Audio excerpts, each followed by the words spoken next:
بسم اللہ الرحمن الرحیم۔ اعوذ باللہ من الشیطان الرجیم، بسم اللہ الرحمن الرحیم۔ عزیز طلبہ کرام، سلام علیکم ورحمۃ اللہ۔ اصول الفقہ المظفر کا آج ہم 27واں درس شروع کرنے جا رہے ہیں، اور آج ہم انشاءاللہ بیان کریں گے اپنی مقدمات میں سے آخری بحث کو۔ چونکہ ہم نے ابتدا میں بیان کیا تھا کہ ہمارا یہ مقدمہ تقریباً 14 قسم کی ابحاث پہ مشتمل ہے، اور الحمدللہ اب تک ہم نے تقریباً 13 ابحاث کو بیان کر دیا، اور آج انشاءاللہ آخری بحث ہے جس کو ہم انشاءاللہ اجزاء کی صورت میں بیان کریں گے۔ ہماری بحث کا نام ہے، اس کا عنوان ہے حقیقت شرعیہ۔ سب سے پہلے ہمیں سمجھنا ہوگا کہ حقیقت کیا ہوتی ہے، پھر ہمیں دیکھنا ہوگا کہ حقیقت شرعیہ کیا ہوتی ہے، اور حقیقت شرعیہ سے ہماری مراد کیا ہے۔ فرماتے ہیں 14ویں بحث ہماری ہے الحقیقت الشرعیہ، تو حقیقت شرعیہ۔ ہمارے سامنے تین طرح کی، جب ہم الفاظ کو دیکھتے ہیں تو ہمارے سامنے تین طرح کی حقیقتیں آتی ہیں۔ ایک ہے حقیقت لغوی، اور دوسری ہے حقیقت شرعی، اور تیسری ہے حقیقت متشریع۔ انشاءاللہ باری باری تفصیل کے ساتھ ان کی وضاحت آتی جائے گی۔ حقیقت شرعیہ کے باب میں ہماری بحث یہاں پہ تین طرح سے ہوگی۔ پہلا ہے علماء کے درمیان محل نزاع کے بعض کس بارے میں، ہم محل نزاع کو بیان کریں گے، پھر ہم اسی سے اپنی گفتگو کو آگے بڑھائیں گے کہ محل نزاع سے ہم قول حق کو کیسے بیان کر سکتے ہیں۔ پھر دوسری جو ہم بحث بیان کریں وہ ہے اس نزاع کا ثمرہ اور فائدہ، یعنی فائدہ کیا ہے حقیقت شرعیہ کی بحث کرنے کا، آیا کوئی عملی فائدہ ہے یا صرف کلامی اس کا کوئی فائدہ ہے۔ اور تیسرا ہے کہ مسئلہ میں علماء کے اقوال، اور پھر ان میں کیا ہے قول حق، یعنی کتنے اقوال ہیں، کون کس قول کا قائل ہے، اور آخر میں انشاءاللہ ہم قول حق کو دلیل کے ساتھ بیان کریں گے۔ یہ ہماری بحث کا خلاصہ ہے کہ ہم اس کو تین صورتوں میں بیان کریں گے۔ مصنف فرماتے ہیں لا شک فی انا یعنی نحن المسلمین، فرماتے ہیں اس میں کوئی شک نہیں کہ ہم مسلمان نفہم من بعض الالفاظ المخصوصۃ، کہ ہم بعض مخصوص الفاظ جیسا کہ کالصلاۃ والصوم ونحوہم، جیسا کہ لفظ صلاۃ ہے جسے ہم نماز مراد لیتے ہیں، لفظ صوم ہے جسے ہم روزہ مراد لیتے ہیں۔ فرماتے اس طرح کے جو الفاظ مخصوصہ ہمارے سامنے آتے ہیں، ہم مسلمان ان الفاظ مخصوصہ سے کیا سمجھتے ہیں، معانی یا خاصتاً شرعیہ، ہم ان الفاظ مخصوصہ سے خاص شرعی معنی کو سمجھتے ہیں۔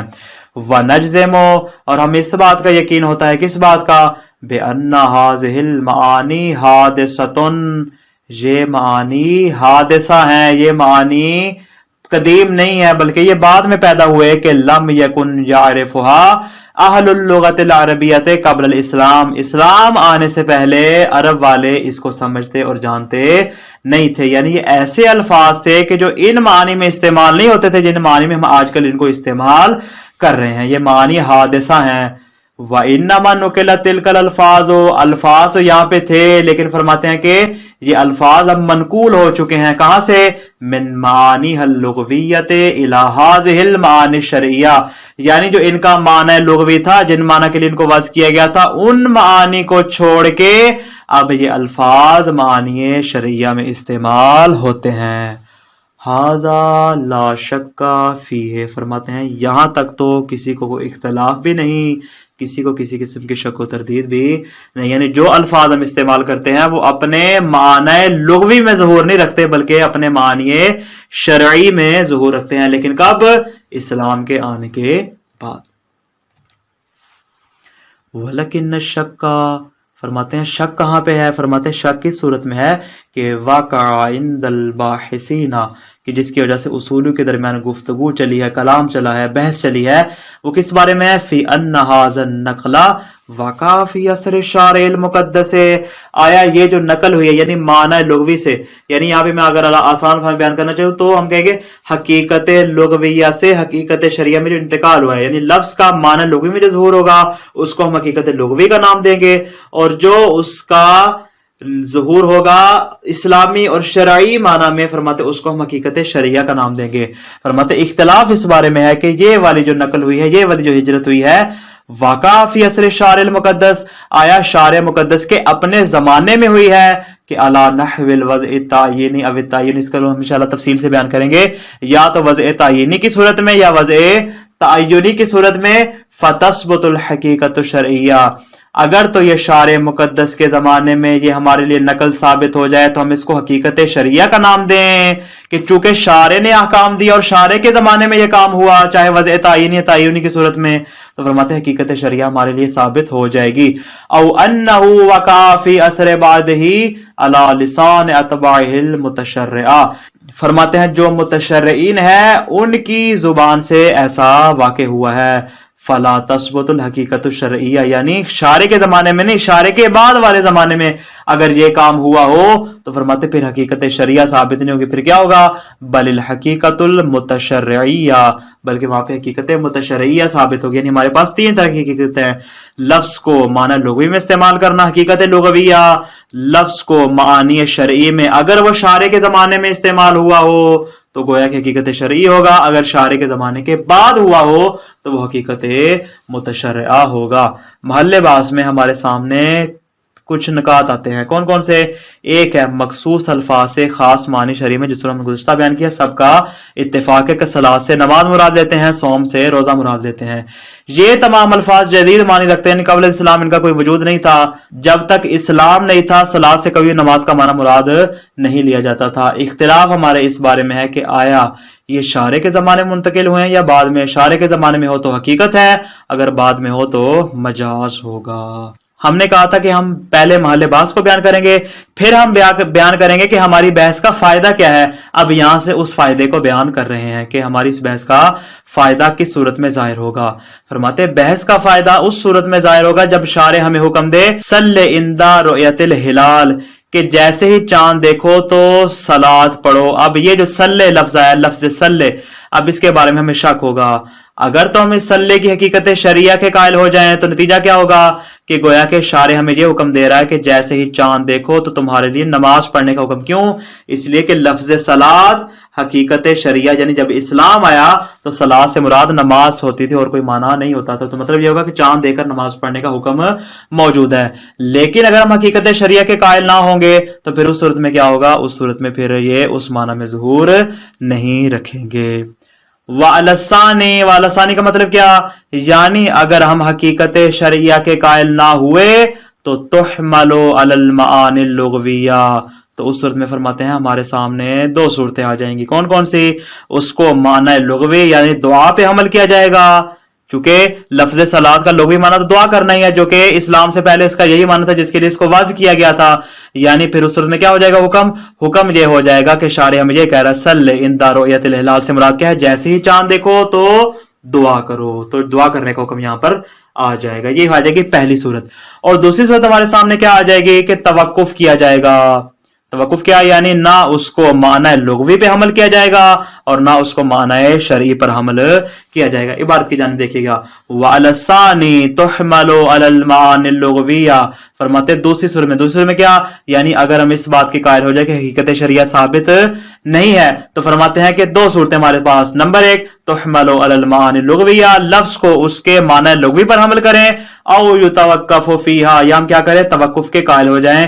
فلا تحمل علی المعانی الشرعیہ، نہ ان کو معانی شرعیہ پر حمل کریں، ولا علی اللغویہ، اور نہ ان کو معانی لغویہ پر حمل کریں۔ کیوں توقف کے قائل ہم کیوں ہو جائیں گے؟ آپ کے پاس کیا دلیل ہے؟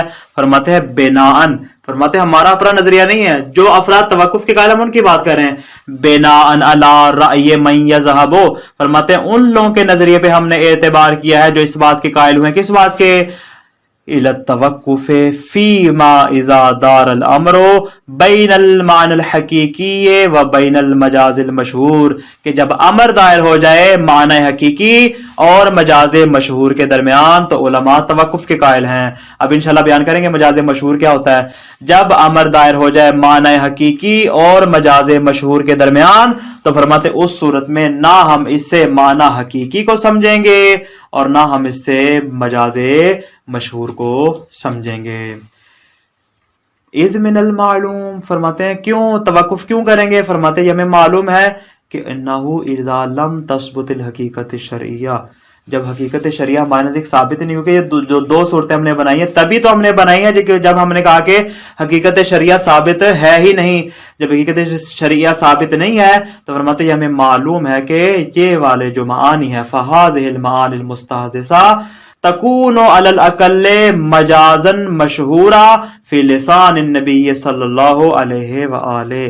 یعنی توقف کی وجہ میں ہمارے سامنے دو صورتیں ہیں، یا تو ہم اس کو معنی حقیقی پہ حمل کریں یا ہم اس کو مجاز مشہور پہ. معنی حقیقی کو حمل کریں گے تو گویا کہ کیا ہو جائے گا، حقیقت شرعیہ کو ثابت کرے، جبکہ ہم نے کیا کہا، ہم نے ابھی کہا کہ ہمارے نزدیک حقیقت شرعیہ ثابت نہیں ہے. یعنی ہم حقیقت شرعیہ کے یہاں پہ قائل نہیں ہو رہے، چونکہ قائل نہیں ہو رہے لہذا معنی حقیقی پہ تو اس کا حمل نہیں کر سکتے. اب بچ گئی دوسری صورت مجاز مشہور. مجاز مشہور کسے کہتے ہیں؟ یعنی ایسا معنی جو کثرت استعمال کی وجہ سے، ہوتا تو معنی مجازی میں استعمال ہے لیکن کثرت کی وجہ سے وہ معنی حقیقی کے قریب قریب شمار ہو جاتا ہے. فرماتے ہیں کہ چونکہ ہمارے نزدیک نہ معنی حقیقی ثابت ہے نہ معنی مجاز مشہور ثابت ہے، تو اس صورت میں ہم توقف کے قائل ہو جائیں گے، نہ یہ والا معنی اور نہ ہی وہ والا معنی.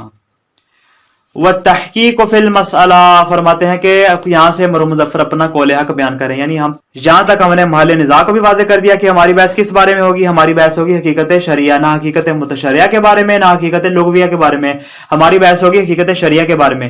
پھر ہم نے کہا اس بحث کا فائدہ کیا ہے؟ فرمایا فائدہ اس صورت میں ظاہر ہوگا جب ہم کلام معصوم کو دیکھیں یا ہم آیات قرآنی کو دیکھیں گے، تب ہمارے لیے صورتحال واضح ہو جائے گی. فرماتے ہیں وَالتَّحْقِيقُ فِي الْمَسْأَلَةِ.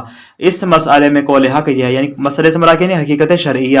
حقیقت شرعیہ کے باب میں قول حق یہ ہوگا کہ ان یقال، کیا کہا جائے، انا نقل تلک الالفاظ الى المعانی المستحدثۃ اما بالوضع تعینی او التعینی، جس کی جانب ہمیں ابھی اشارہ بھی کیا تھا، اب اس کی تفصیل آ گئی ہے. فرماتے ہیں کہ مسئلے میں ہم یہ کہیں کہ ٹھیک ہے جناب، ہم حقیقت شرعیہ کو ثابت کر سکتے ہیں. ہم کیا کہہ سکتے ہیں کہ یہ والے الفاظ معانی مستحدثہ، مستحدثہ مراد کیا ہے، یعنی معانی شرعیہ، یہ والے الفاظ معانی شرعیہ میں منتقل ہوئے اور استعمال ہوتے ہیں. لیکن حقیقت شرعیہ کے ہمارے سامنے دو صورتیں ہیں، ایک ہے وضع تعینی اور دوسری ہے وضع تعینی. وضع تعینی سے مراد کیا ہوگا؟ وضع تعینی سے مراد یہ ہوگا یعنی خود شارع نے اس کو واضح کیا ہے. حضرت شارع نے کہا میں لفظ صلاۃ کو نماز والے افعال اور اس کی حرکات کے لیے وضع کر رہا ہوں، میں لفظ صوم کو صبح سحر کے وقت سے لے کے افطار تک کے لیے مبتلات روزہ سے پرہیز کرنے کے ساتھ مخصوص کر رہا ہوں. یعنی خود شارع اپنی زبان سے کیا کرے، کسی لفظ کے لیے اس کا معنی شرعی وضع کر دے. ایک صورت ہے یہ والی یعنی وضع تعینی والی. اور وضع تعینی میں کیا ہوگا کہ کثرت استعمال، یعنی ایک مرتبہ شارع نے کیا کیا، اس لفظ کو اس معنی میں استعمال کیا، لیکن بعد میں آنے والوں نے اس کی اتباع کی، کرتے کرتے کثرت استعمال کی وجہ سے جب ایک زمانہ گزر گیا، ایک مدت گزر گئی، وہ لفظ اسی معنی میں ہی استعمال ہونے لگا، جس کو ہم وضع تعینی کا نام دیتے ہیں. تو حقیقت شرعیہ کے قائل ہونے کی صورت میں ہمارے سامنے دو صورتیں ہیں، ایک ہے وضع تعینی اور دوسری ہے وضع تعینی. اب ہم ان کو جداگانہ دیکھیں گے. امل اول سے مراد کیا، یعنی وضع تعینی. اگر ہم وضع تعینی کی بات کریں، فرماتے فَهُوَ مَقْطُوعُ الْعَدَامِ. جہاں تک تعلق ہے وضع تعینی کا تو فرماتے ہیں وضع تعینی ہمارے نزدیک ثابت نہیں ہے. اس طرح کی وضع اصلاً ممکن نہیں ہے. کیوں ممکن نہیں؟ فرماتے ہیں اس لیے کہ اگر ایسی وضع ہوتی تو کم از کم خبر متواتر یا خبر واحد کے ذریعے ہمیں اس کا علم حاصل ہو جاتا. ہم نے جب چھان بین کی حدیث کی، نہ ہمیں خبر متواتر ملی نہ ہمیں کوئی ایسی خبر واحد، یعنی ہمیں اس کے متعلق کوئی ایک خبر بھی نہیں ملی، چاہے وہ خبر جھوٹی اور ضعیف ہی کیوں نہ. ہمیں کوئی اس طرح کی ایک خبر بھی نہیں ملی جس میں یہ بیان کیا گیا ہو کہ شارع کہہ رہا ہو کہ میں نے لفظ صلاۃ کو نماز کے لیے وضع کیا، میں نے لفظ صوم کو روزہ کے لیے وضع کیا. فرماتے اس طرح کی تعین ہمیں کہیں بھی نہیں ملتی. بھائی اگر اس طرح کی تعین ہوتی تو شارع کو چاہیے تھا کہ اس کو بیان کر دیتا. اس طرح کی وضعیت کو چھپانے کی اصلا ضرورت نہیں تھی. جب ضرورت نہیں تھی تو شارع کے لیے ضروری تھا کہ اس طرح کی وضعیت کو بیان کر دیتا. اسی بات کو مرحوم مظفر بیان فرما رہے ہیں. امل اول، جہاں تک تعلق ہے وضع تعینی کا، فرماتے ہیں فَهُوَ مَقْطُوعُ الْعَدَامِ. فرماتے ہیں یہ ہمارے نزدیک یہاں پہ ثابت نہیں ہوگی، ممکن نہیں ہو. کیوں؟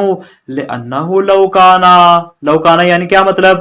اگر وضع تعینی، کانا کا اشارہ وضع تعینی کی جانب، اگر وضع تعینی ہوتی لَنُقِلَ إِلَيْنَا بِالتَّوَاتُرِ أَوْ بِالْأَحَادِ عَلَى الْأَقَلِ، یا ہمارے سامنے کوئی خبر متواتر ہوتی یا کم از کم ہمارے سامنے کوئی ایک ہی خبر واحد ہوتی جس سے ہمیں پتہ چل جاتا کہ شارع نے خود الفاظ کو ان معانی شرعیہ کے لیے واضح کیا ہے. بھائی جب ہمارے پاس فرماتے کہ نہ خبر متواتر ہے اور نہ ہی خبر احاد ہے، لعدم الداعی، یعنی یہ اس کی وجہ بیان کریں مقطوع العدم کی. مقطوع العدم کیوں ہے؟ لعدم الداعی الی الاخفاء، بھائی کوئی اصلا ضرورت نہیں ہے کہ شارع اس کو چھپائے، چھپانے کا کوئی مقصد اصلا موجود ہی نہیں ہے. بل الدوائی متضافرۃ علی نقلہ، بلکہ فرماتے ہیں کہ ہمارے سامنے بہت سے ایسے دوائی موجود ہیں جو اس بات پہ دلالت کرتے ہیں کہ یہ لفظ اس معنی میں نقل ہوا ہے، یعنی اس بارے میں تو دوائی موجود ہیں. ما انہ لم ینقل ذالک ابدا، لیکن ایسا کوئی نقل نہیں آیا کہ خود شارع نے اس لفظ کو فلاں معنی کے لیے وضع کیا. فرماتے اس طرح کی نقل ہمارے سامنے کوئی بھی اصلا نہیں آئی. تو کیا نتیجہ نکلا کہ اگر ہم وضع تعینی کے قائل ہو جاتے ہیں تو اس صورت میں اس طرح کی وضع ثابت نہیں ہوگی. وضع تعینی کو انشاءاللہ کل کے درس میں بیان کریں گے. خلاصہ کیا ہوا آج کے درس کا؟ الفاظ کے متعلق ہمارے سامنے تین حقیقتیں ہیں، حقیقت لغویہ، حقیقت شرعیہ اور حقیقت متشرعیہ. الفاظ کا اپنے حقیقی معانی میں ظہور حقیقت لغوی کہلاتا ہے. ظہور اسلام کے بعد الفاظ کا دوسرے معنی میں استعمال دو صورتیں رکھتا ہے. اگر تو شارع کے زمانے میں ہو اس کو حقیقت شرعیہ کا نام دیں گے، اگر شارع کے زمانے کے بعد ہو تو اس کو حقیقت متشرعیہ کا نام دیں گے. فرماتے ہیں حقیقت شرعیہ کو دو صورتوں میں ثابت کیا جا سکتا ہے، ایک ہے وضع تعینی اور دوسری ہے وضع تعینی. وضع تعینی کو آج ہم نے باطل قرار دے دیا، کل کے درس سے ہم انشاءاللہ پھر وضع تعینی کو بیان کریں گے. والسلام علیکم ورحمۃ اللہ وبرکاتہ.